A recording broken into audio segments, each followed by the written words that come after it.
Para a ministração deles, ouvirão também a palavra do Senhor.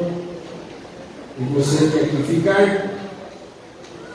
Livro dos Atos, capítulo 21, verso 17.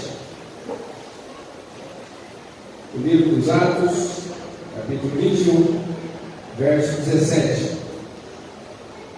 Diz assim a palavra do Senhor: Quando chegamos a Jerusalém, os irmãos nos receberam com alegria.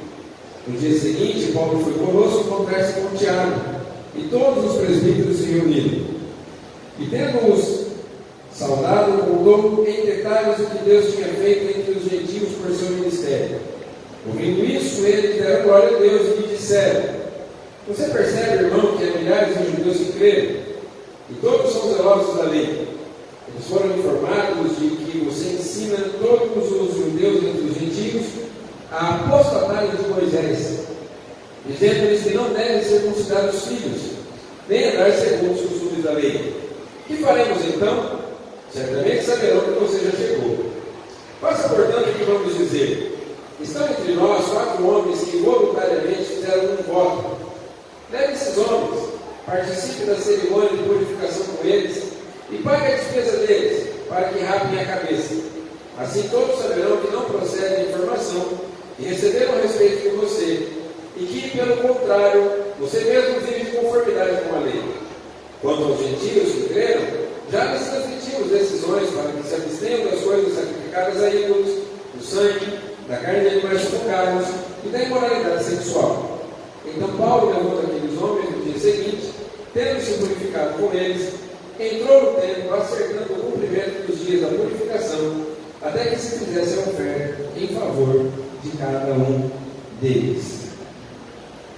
Senhor, mais uma vez eu quero me apresentar diante de Ti, pequeno que sou, imperfeito, pecador, mas necessito da Tua graça, necessito da Tua misericórdia, do Teu favor nesse momento, para ter, Senhor bendito, clareza para comunicar aos Teus filhos que aqui estão, aos meus irmãos, a Tua palavra de forma clara e eficaz. E também é preciso da unção e da graça do Senhor, para que não só seja comunicado com a palavra, mas que também, meu Deus bendito, haja poder da comunicação, para que essa mesma palavra possa tocar os nossos corações nessa noite. Pedimos a ajuda do Teu Espírito Santo para aplicar essa palavra na nossa vida, nos convencendo, Senhor bendito, daquilo que precisa ser tomado de decisão nessa noite, para que essa palavra possa ser praticada por nós na sua plenitude, Pai. Sabemos que não merecemos isso, não temos mérito e nada que nos faça, Senhor, dignos de que nossa oração seja atendida e ouvida nessa noite. Mas por causa dos méritos de Cristo e pelo nome dele, nós pedimos isso, oramos encarecidamente e suplicamos para a Tua glória, para que nossa vida glorifique o Senhor a cada dia mais, em nome de Jesus. Amém. Assentados. Louvado seja o nome do Senhor. Nós, na semana passada, vimos que o apóstolo Paulo estava liderando um grupo de irmãos com destino a Jerusalém. Ele estava como os representantes das igrejas da Acaia, da Ásia, da Macedônia, e ele estava também com Lucas, com outros irmãos, com Timóteo provavelmente, e eles se dirigiam a Jerusalém, foram parando de cidade em cidade, e Paulo liderando toda aquela caravana com o propósito firme de chegar até Jerusalém para a festa de Pentecostes. E por cada lugar onde o apóstolo Paulo passava, o Espírito Santo revelava aos irmãos que Paulo estava indo para Jerusalém para sofrer na mão das pessoas que iriam prendê-lo, que ele não sairia de Jerusalém, a não ser de outro modo, senão preso, senão encarcerado. E aqueles irmãos estavam tristes com aquilo, eles se solidarizavam com Paulo, entristeciam-se por essa revelação do Espírito Santo e pediam para que ele não fosse a Jerusalém. Quando ele chega a Cesareia, na casa de Filipe, o profeta Ágabo, de uma maneira mais incisiva, profetiza a respeito do que aconteceria com ele, e os irmãos todos se reúnem naquela ocasião e pedem para que Paulo não fosse forma alguma. Mas o apóstolo diz: não, eu tenho propósito a cumprir e não me importa o que vai me acontecer, o que importa é que seja cumprido o meu ministério. Aqueles irmãos, então, eles, reconhecendo a liderança do apóstolo Paulo sobre eles resolvem então ir com Paulo, e Paulo vai até Jerusalém e chega lá. No texto que está diante de nós nessa noite, Paulo está chegando na cidade, ele se hospeda na casa de um irmão chamado Mnason, que era também um velho discípulo, e chegando na cidade, o apóstolo Paulo ele procura a liderança da igreja local, da igreja mãe, lembrando que a igreja nasceu em Jerusalém, no dia de Pentecostes também, em que o Espírito Santo vem sobre a igreja. O líder maior daquela comunidade, da igreja de Jerusalém, era Tiago, irmão do Senhor Jesus. Não era Tiago, irmão de João. Tiago, irmão de João, já havia sido martirizado.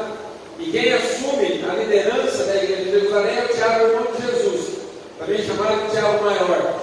E Tiago está junto com toda a liderança da igreja, e Paulo chega com uma caravana de irmãos, representantes das igrejas da onde ele havia anunciado o Evangelho, onde as pessoas haviam recebido o Evangelho de Jesus Cristo. Ele chega com esses embaixadores, com esses representantes, chega com uma grande oferta arrecadada dessas igrejas, e ele chega com um grande testemunho. Ele se apresenta a Tiago, se apresenta a toda a liderança daquela igreja. Os irmãos da comunidade cristã de Jerusalém já tinham recebido Paulo com uma alegria, estavam felizes por ter Paulo na cidade. E ele então, ao encontrar-se com toda a liderança, ele conta o que Deus havia feito através do seu ministério entre os gentios, apresenta ali aquela oferta, entrega a oferta que vinha, talvez apresente os irmãos, e era para ser um motivo de grande alegria, de grande celebração. Mas, apesar de a liderança da igreja glorificar a Deus por tudo aquilo que o Senhor havia feito, eles apresentam um problema. Paulo se depara com um problema em Jerusalém. E é interessante nós observarmos nesse texto que talvez nós pudéssemos imaginar que Paulo chegaria em Jerusalém, o primeiro problema seria com os romanos, que governavam a cidade. Talvez a gente pudesse imaginar que o primeiro problema de Paulo estivesse entre os judeus, entre o sinédrio judaico. Mas na verdade o problema de Paulo foi apresentado justamente dentro da igreja, de onde menos se esperaria aparecer. E o problema apresentado é nada mais nada menos que o legalismo. O legalismo é algo muito ruim quando se estabelece, se instala dentro de uma comunidade cristã. O liberalismo é muito ruim em igreja. A teologia, chamada teologia liberal, porque teologia não tem nada, em que as pessoas simplesmente abrem mão de todos os princípios da palavra de Deus, de todos os pilares da fé cristã, para viver cada um como quer, é muito ruim. Mas também tão ruim quanto o liberalismo é o legalismo. É buscar viver tão somente as práticas religiosas com relação à fé cristã e não viver realmente a essência da fé.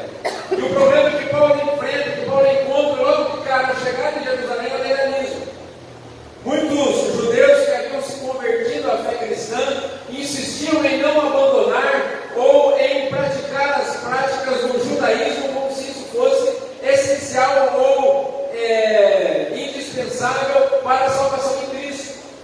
E aqueles irmãos começaram a ouvir alguns rumores, algumas fake news, como a gente está acostumado a ouvir hoje em dia, de que o apóstolo Paulo era alguém que estava pregando contra o judaísmo, alguém que pregava contra a lei de Moisés, que pregava contra o Antigo Testamento, e tudo mentira. E aqueles irmãos estavam alvoroçados na expectativa de que quando Paulo chegasse, ele teria que prestar contas com relação a isso. Então Tiago, se antecipando ao problema, deixou o apóstolo Paulo e disse: olha, Paulo, é o seguinte, a gente sabe que você prega entre os gentios, que você tem esse ministério entre os gentios, nós sabemos que você, por onde passou aí, tem tido dificuldades com os judeus, mas aqui em Jerusalém muitos judeus se converteram a Cristo. O problema da igreja não era com relação àqueles judeus não convertidos, mas aqueles que diziam estar convertidos a Jesus. E aqui muitos judeus se converteram a Cristo. No texto que nós lemos, ele diz que eram milhares deles, porém eles têm ouvido algumas conversas aí, têm chegado alguns e-mails, mensagens pela rede social, pelo WhatsApp, ou pelo Instagram, ou pelo Telegram, seja lá o que for, em que você tem pregado contra o Antigo Testamento, você tem pregado contra a lei de Moisés, você tem ensinado os judeus a abandonarem as práticas que nos foi ensinada pela lei desde o nosso antepassado. E o Tiago fala assim, então é melhor a gente tentar de alguma forma fazer com que esse boato não se confirme. E aí o Tiago tem uma ideia, ele fala assim, olha, tem alguns irmãos entre nós, 4 deles, eles fizeram um voto, pelo que a gente entende aqui do texto, um voto de nazireado. O voto de nazireu era um voto que as pessoas faziam quando elas tinham um propósito, quando elas queriam agradecer a Deus, quando elas estavam em processo de arrependimento, de transformação de vida. As pessoas faziam um voto. Eles iam lá, se apresentavam, entregavam uma oferta e estabeleciam o tempo do voto, 1 ano, 2 anos, 5 anos, uma semana. Mas durante esse tempo, 30 dias às vezes, eles não cortavam o cabelo, não faziam uma barba, mas permaneciam o tempo do voto. No final do voto, a cabeça era rapada, a barba era rapada, eles ofereciam um sacrifício e aquele cabelo, aquela barba era queimado no altar, junto com o sacrifício. Então o Tiago diz, olha, entre nós tem alguns homens que fizeram um voto. E para que todo mundo veja que você não é contra o judaísmo, que tal você ir até o templo, se purificar junto com eles, e depois no final do período do voto você pagar a despesa, porque eles tinham que rapar a cabeça, tinham que comprar os animais do sacrifício, a bebida que era oferecida como libação junto com o sacrifício e tal. Então você pode pagar essa despesa, porque aí a gente vai entender esses irmãos que estão preocupados com essa situação tua, essas notícias, esses boatos que estão sendo espalhados, eles vão saber que você é praticante da lei e vai ficar tudo certo. Esses legalistas estarão satisfeitos diante disso. E o texto mostra que o apóstolo Paulo, talvez um pouco constrangido, nós não sabemos ao certo, ele se submete a isso. Ele vai para o templo com aqueles irmãos, com aqueles homens, e ele se submete a praticar isso, a praticar esse ato, de cumprir esse voto junto com essas pessoas, para que os legalistas ficassem satisfeitos com a sua atitude. A nossa proposta, ao olhar para esse texto aqui, dessa forma hoje, é a gente analisar um pouco sobre se existe em nós alguns traços de legalismo e como nós podemos vencer isso. Que atitudes eu e você podemos tomar para não nos tornarmos legalistas nesse ponto? Porque Paulo estava chegando naquela cidade, aquela igreja tinha um motivo para celebrar, tinha um motivo para se alegrar, tinha um motivo para fazer uma grande festa. Eles tinham ali uma oferta chegando, irmãos amados vindo de tantas partes distantes para celebrar o dia do Pentecostes. Era uma festa alegre. Ao invés disso, eles preferiram ir por esse caminho do legalismo e estragaram tudo. Não é? E depois da sequência nós vamos ver que ao completar esse ritual, ao finalizar esse processo todo, Paulo ainda é acusado e preso dentro do templo de Jerusalém, que é o objeto da nossa próxima reflexão, da nossa próxima meditação. Mas nós precisamos olhar para esse texto encarando e entendendo que muitas vezes o legalismo estraga a festa. Muitas vezes o legalismo nos impede de desfrutar do melhor de Deus para nós, de nos alegrarmos do Senhor, de celebrarmos com alegria aquilo que Deus tem feito na nossa vida. Aqueles irmãos, eles não conseguiram, aqueles irmãos judeus convertidos, não conseguiram, desfrutar da alegria. O apóstolo Tiago, ao invés de fazer uma grande festa, uma grande celebração, com a chegada daqueles irmãos, que não só vinham trazendo um testemunho poderoso da manifestação do poder de Deus, mas também uma oferta material muito grande para suprir as necessidades daqueles que estavam necessitados, ele não conseguiu motivar, não conseguiu movimentar a igreja e convidar a igreja para um momento de celebração conjunta, porque esse aspecto legalista estava atrapalhando, estava travando, e muitas vezes o legalismo trava a igreja. Lembrando que nós não somos contra a ortodoxia, nós não somos contra a tradição. A tradição é a fé viva daqueles que já morreram, porém o tradicionalismo é a fé morta daqueles que ainda vivem. Viver no tradicionalismo, na religiosidade, no legalismo, atrasa a nossa vida espiritual, nos impede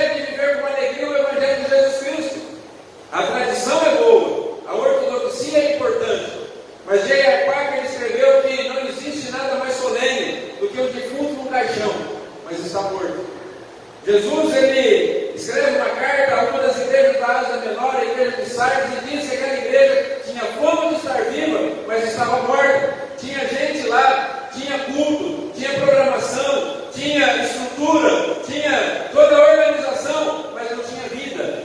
O legalismo pode fazer nos afastar da presença de Deus, pode nos afastar do plano, do projeto de Jesus, pode nos impedir de vivermos com alegria, de celebrarmos aquilo que o Senhor tem para nós.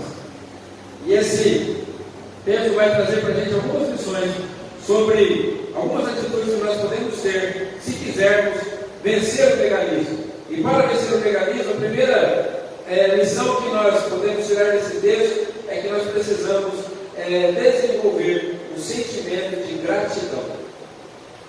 Porque o legalista, antes de qualquer coisa, ele é um ingrato. Ele não sabe agradecer, ele não sabe celebrar, ele não sabe festejar. Então, se eu e você quisermos vencer o legalismo religioso, a primeira atitude que nós precisamos tomar é aprender a ser gratos. Pedir que o Senhor nos dê um coração agradecido. Nós precisamos aprender a agradecer pela vida que temos, precisamos aprender a agradecer pela família, precisamos aprender a agradecer pela igreja, agradecer a nossa liderança, agradecer as bênçãos que o Senhor tem feito na nossa vida, agradecer o alimento, agradecer os milagres que o Senhor já tem feito. Nós temos um cântico no nosso cenário que diz: conte as bênçãos, não é? E você terá surpresa quanto Deus já fez. Irmãos, ser agradecido e ser ingrato dá o mesmo trabalho. A gente murmurar e a gente agradecer gasta o mesmo tempo. A gente ser ranzinhos e ficar injuriando e murmurando a todo tempo, ou louvar ao Senhor e celebrar a Deus por tudo aquilo que Ele tem feito, dá o mesmo trabalho, custa o mesmo preço. Então, que eu e você possamos ir para o caminho contrário da murmuração, da ingratidão, da má vontade, e não deixemos o nosso coração azedar. Que nós possamos a cada dia, a cada instante, mesmo diante das provações, das tribulações, olhar para tudo aquilo que Deus tem feito, olhar para o lugar de onde Deus nos tirou, o quanto Deus já tem realizado nas nossas vidas, e aprendermos a ser gratos ao Senhor. Aqueles irmãos não tiveram uma atitude de gratidão. Eles não fizeram um culto de ação de graças. Mas Tiago, ao invés de reunir a igreja e dizer: olha, nós vamos aqui hoje fazer um culto de ação de graças, Paulo tem ministrado entre os gentios, Deus tem feito grandes coisas através do ministério dele, e esses irmãos que estão conosco aqui vieram dessas igrejas para celebrar junto com a gente. Nós estamos vivendo um dia de Pentecostes aqui, na época da festa, muita gente na cidade. Vamos juntos agradecer e celebrar o Senhor.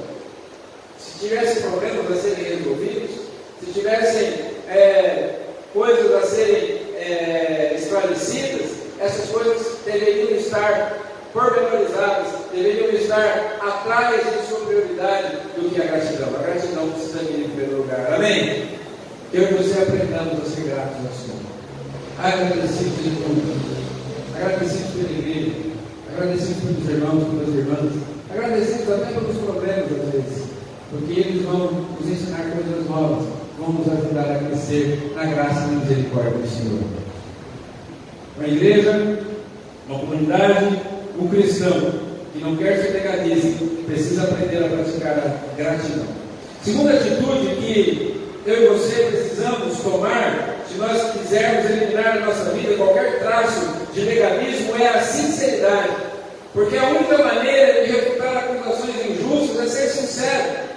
O apóstolo Paulo estava diante daquela situação toda, as acusações vinham sobre ele, os irmãos desconfiados com relação a ele, e ele é agora colocado para tomar essa atitude, pagar esse voto, não é? Ou talvez diante dos nossos jovens alguns dissessem que parece rico, né? Ele não tinha nada a ver mais, ele já queria o evangelho, ele estava mais praticando essas coisas, embora tivesse feito um voto em Cencreia, quando ele sai de Corinto, não é? Mas isso era algo particular dele, pessoal dele.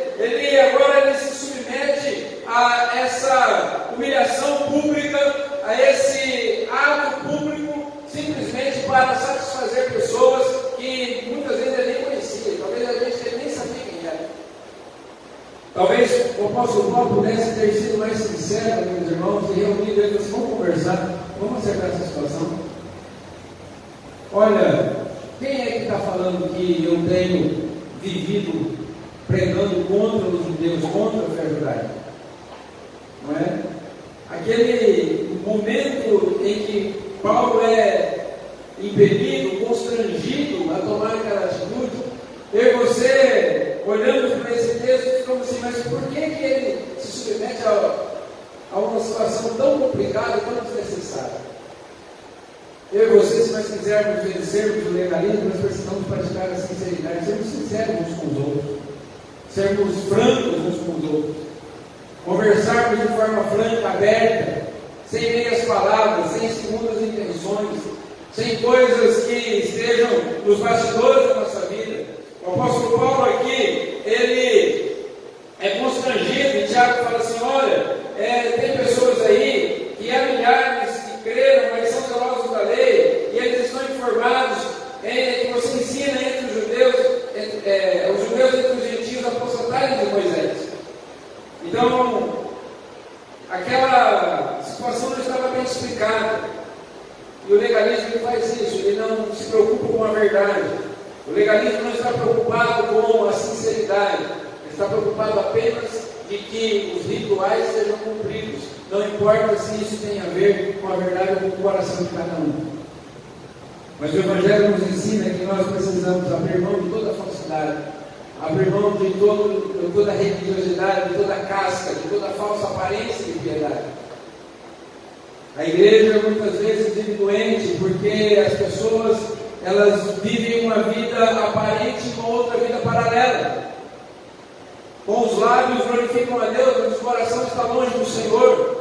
Com os lábios cantam, com os lábios exaltam ao Senhor, mas o coração está distante. Esses legalistas eles precisavam de um banho de sinceridade. Eles precisavam ser trazidos para o verdadeiro Evangelho, conhecerem verdadeiramente a Cristo e reconhecerem os irmãos gentios como verdadeiramente irmãos. E como Paulo escreve nas suas cartas, dizer, olha, aquele que quer ser praticante da lei, que seja, mas não tenha isso como importante para a salvação. Aquele que não é praticante da lei, que não seja, mas aquele que vive dentro da lei, não fale daquele que não vive, aquele que não vive também não fique falando daquele que vive, mas que todos glorifiquem a Deus. Porque mais importante do que as nossas leis, normas e regulamentos é o nosso relacionamento com o Senhor. Eu conversava com um irmão essa semana, que ele dizia assim, pastor, eu não aguento mais. Ele é de uma outra comunidade. Ele dizia, eu não aguento mais. É reunião disso, é reunião daquilo, é cobrança para isso, cobrança daquilo, pressão aqui, pressão de lá. Eu falei, o evangelho não pode ser isso, não. Eu estou servindo a Deus na igreja, mas eu estou irritado. Nada que a gente faz está bom, está sempre cobrando mais, sempre pressionando mais, sempre apertando mais. Porque o que é importante é o programa. Eu falei assim para ele, meu irmão, olha o Senhor Jesus, peça para que o Senhor dê direção aos seus líderes. E eu vou falar um negócio para você. O teu ministério não pode vir antes do teu relacionamento com Deus. Se aquilo que você faz na obra de Deus está atrapalhando a sua vida com Deus, então não faça mais nada na obra de Deus. O mais importante do que trabalhar para Jesus é viver com Jesus. É a sinceridade do nosso coração. E nada pode ser mais importante para nós do que o nosso relacionamento com Jesus. Nem a obra de Jesus. É aquele irmão que diz, eu não aguento mais, é muita pressão, muita cobrança. E são palavras pesadas. Eu disse para o irmão, olha o Senhor Jesus. Mas saiba de uma coisa, em primeiro lugar, precisa ter o nosso relacionamento com o Senhor. Então, segunda atitude importante para que nós vençamos o legalismo é a sinceridade. Terceira atitude importante para que nós vençamos o legalismo na nossa vida, na nossa igreja, em tudo que nós fazemos, são a prática de princípios. Porque, irmãos, a gente muitas vezes fica preso em coisas que não têm a ver com os princípios, as bases, os pilares da nossa fé. E por outras, nos perdemos em coisas que não são importantes, são doutrinas meramente humanas, e deixamos de lado os princípios que são realmente importantes para a nossa fé. Nós precisamos ficar focados naquilo que realmente importa. Eu me lembro de um irmão o pastor que estava nos dando um treinamento, e ele dizia que ele era uma igreja ultra tradicional. E aí o irmão chegou para ele para reclamar, disse, pastor, Tem um grupo de jovens aqui, sabe, o senhor não sabe o que acontece. E o que acontece? Eles apagam a luz, ligam um negócio colorido, e eles pegam uma guitarra barulhenta e vai. O pastor falou assim, mas eles amam Jesus? Eles não cultuando a Jesus, eles amam Jesus. A ideia? Não. Porque eles amaram Jesus. Como eles cultuam, aí é problema deles. Aí o pastor falou assim, se o seu filho tivesse mergulhado nas drogas, lá no mundo, perdido, você não daria tudo para ele estar aqui? Eu daria. Então assim, nós precisamos focar naquilo que é principal, naquilo que é base, naquilo que é princípio. Chegaram para Jesus e disseram assim, Senhor, qual é o maior mandamento da lei? Porque os judeus tinham um caminhão de mandamento. Tinha mandamento para tudo. Tinha o jeito de sentar, tinha o jeito de levantar, tinha o jeito de comer, tinha o jeito de não comer, tinha o jeito de andar, tinha o jeito de falar, tinha mandamento para tudo. Talmud é um livro de altura assim, cheio de lei, tudo quanto é lei. E aí Jesus falou assim, olha, o maior mandamento da lei é amarás ouve, ó Israel, o Senhor teu Deus é o único Senhor, amarás o Senhor teu Deus de todo o teu coração, de todo o teu entendimento, de toda a tua força, e ao próximo como a ti mesmo. Porque desses dois provém todas as leis dos profetas. O que é importante? Jesus, ele atacou veementemente os legalistas, os fariseus, os publicanos, os escribas da sua época, porque eles engasgavam com um mosquito e engoliam um camelo. Jesus falou assim, coisas menos importantes vocês estão fazendo um cavalo de batalha, e aquilo que é realmente importante vocês não fazem. Então quais são os princípios, o que realmente é importante para a nossa fé, o que realmente é importante para o nosso sacrifício, para a nossa vida com Deus, o que realmente é importante para a nossa comunhão com o Senhor, para a comunhão da igreja, para o crescimento da obra do Senhor. Porque tem coisas que não são importantes, não são relevantes, são até negociáveis. Eu ouvi algo, um pastor lá de Belo Horizonte, o pastor Marcelo Galberto, saí daqui, fui lá em Águas de Lindóia para participar de um congresso. Lá nesse congresso eu ouvi uma frase para mim olhar o viagem. Na época, os meninos estavam com a gente, e você nunca sabe qual é o limite. Quando você tem que dizer sim, quando você tem que dizer não. No dia que eles forem pais, eles vão saber. O que pode, o que não pode, eles sabem. Eu já falei para eles, é a primeira vez que eu estou sendo pai deles, eu nunca fui pai deles antes, é a primeira vez. E eu não fiz curso para isso, ninguém me treinou para isso, estou aprendendo. Estou aprendendo a ser pai de um homem casado, estou aprendendo a ser pai de um homem solteiro, noivo, que vai se casar em breve, vai criar adulto dentro de casa com a gente, estou aprendendo. E todo pai aqui sabe que a gente nunca tem certeza qual é a hora de dizer sim, qual é a hora de dizer não, a gente não sabe. E eu preocupado com isso naquela época, eu cheguei nesse pastor, o pastor de jovens, e perguntei, fiz essa pergunta para ele, pastor, qual que é o limite? Quando que a gente fala assim, quando que a gente fala não?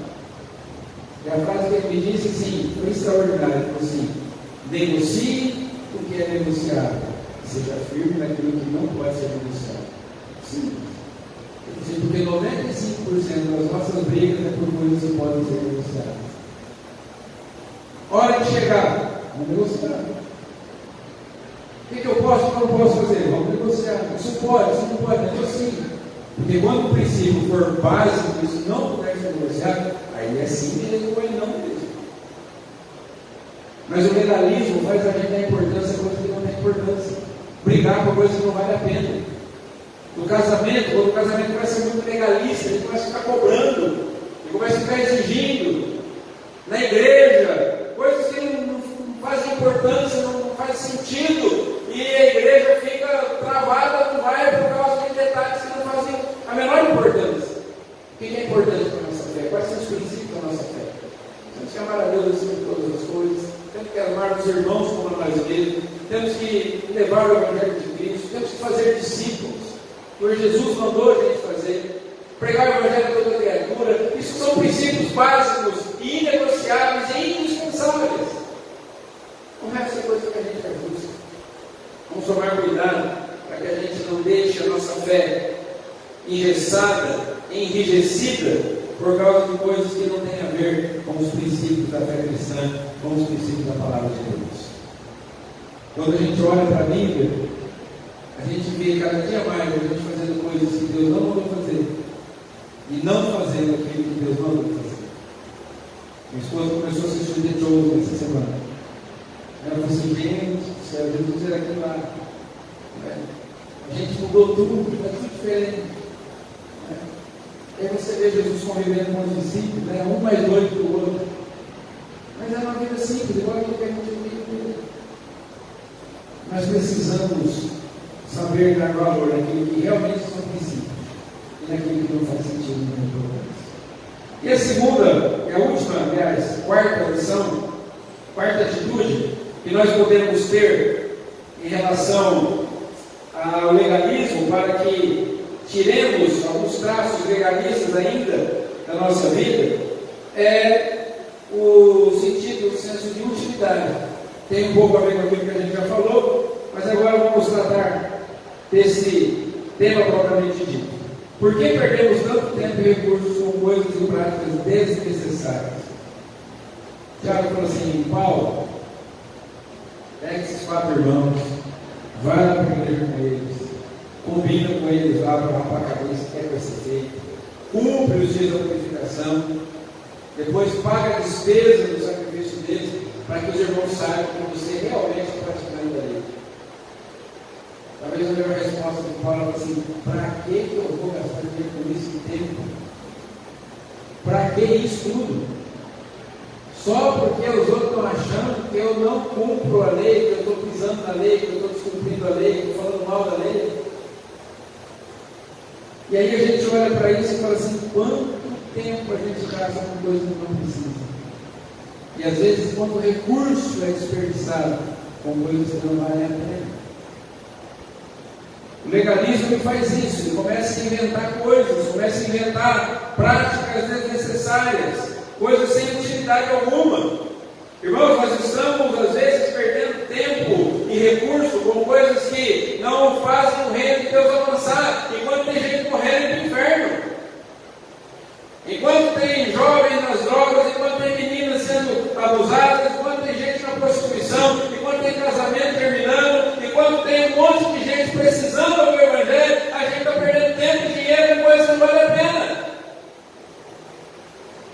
O apóstolo Paulo teve que ir lá para o templo com aqueles homens e pagar voto, perder tempo, perder dinheiro. Eu fico imaginando um homem como Paulo, que, ao que tudo indica, pelo que a gente lê, é meio que imperativo, estava sempre andando, sempre trabalhando, sempre pregando, sempre falando, não é? E de dia e de noite, como ele escreveu lá, como ele disse lá aos discípulos de Éfeso e Mileto, né? Eu preguei para vocês em público, preguei de casa em casa, não deixei de anunciar todo o mistério de Deus, não deixei de falar, eu trabalhei com as minhas próprias mãos, eu estava sempre ativo.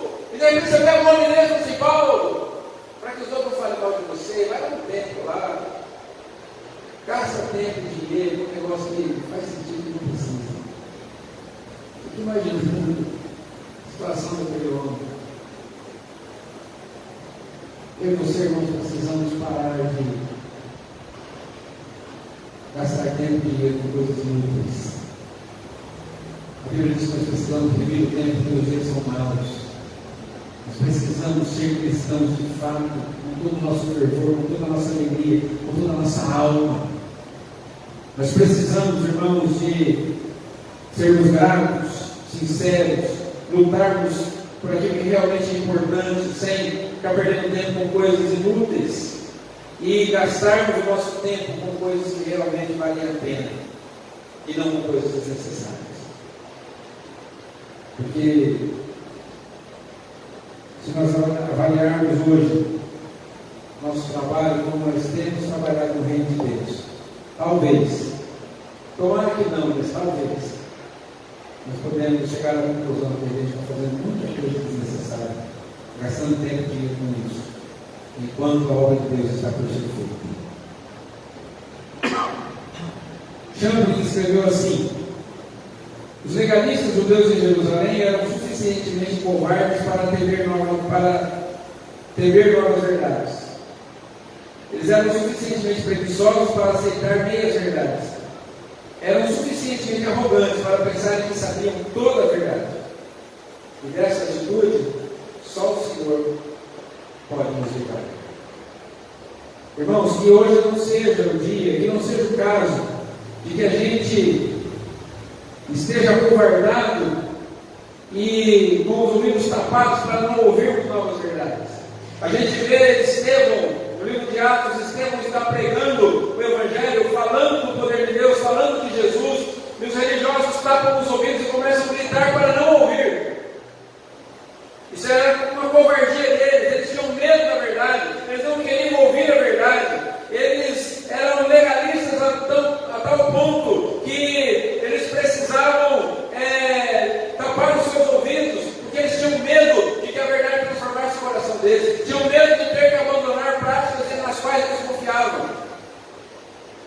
Confiavam tanto na religiosidade que tinham medo de ouvir uma nova verdade e ver o tapete se tirar debaixo dos pés.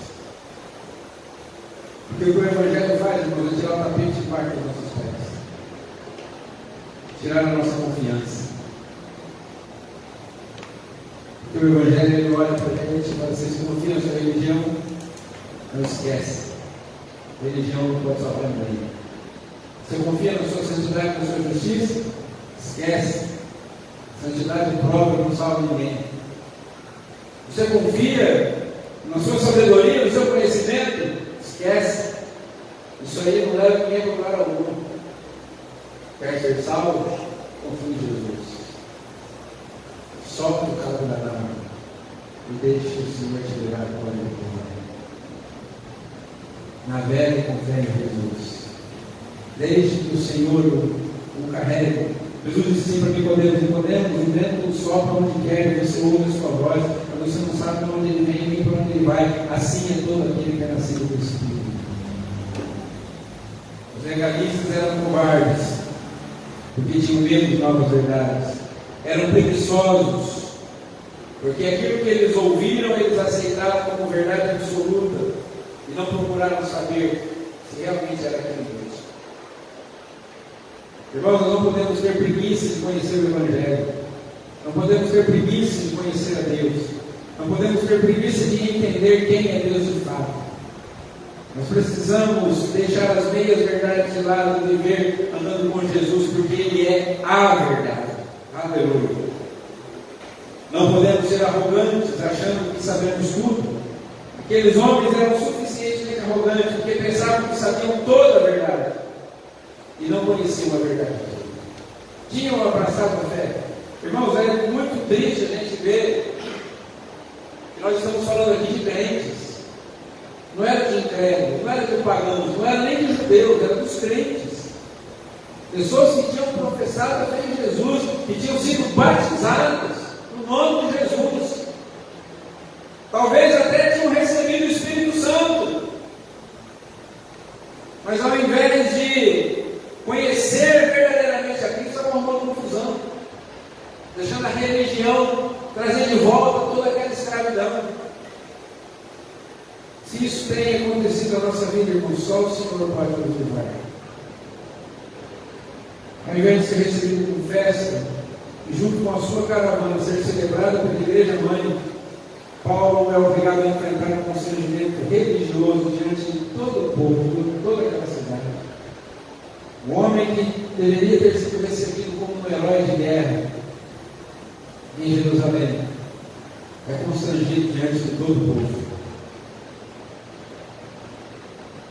Que eu e você possamos orar nessa noite, queridos, para que o Espírito Santo nos ajude a viver mais o Evangelho e menos o legalismo, para que possamos aproveitar mais o que Deus tem feito e dado a cada um de nós, ao invés de ficar perdendo tempo e recurso em coisas desnecessárias.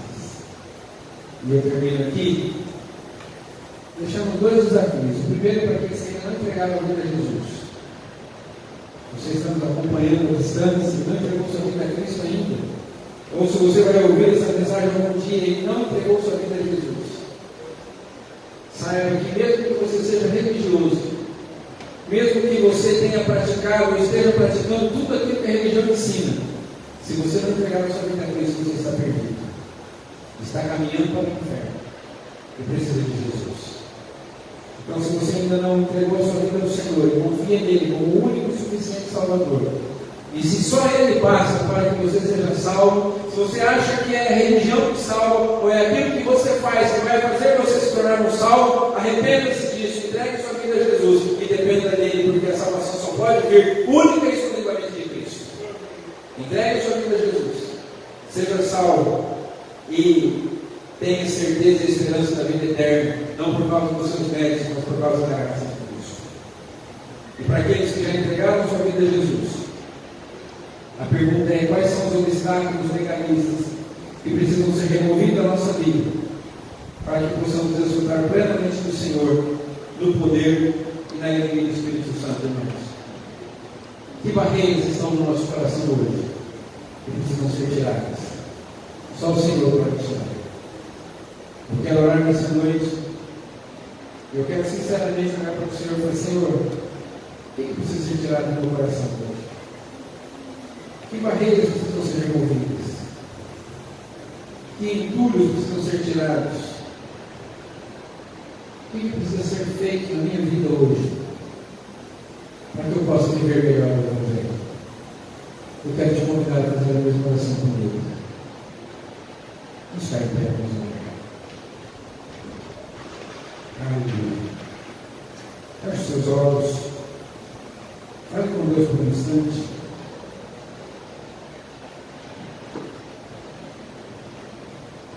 Jesus não morreu para que a gente fosse legalistas, religiosos. Nós vamos celebrar a morte de Jesus para perdão dos nossos pecados através da ceia. Mas a pergunta é: será que nós não temos invalidado a morte de Cristo por causa da nossa religiosidade, por causa do nosso legalismo, por causa da dureza do nosso coração?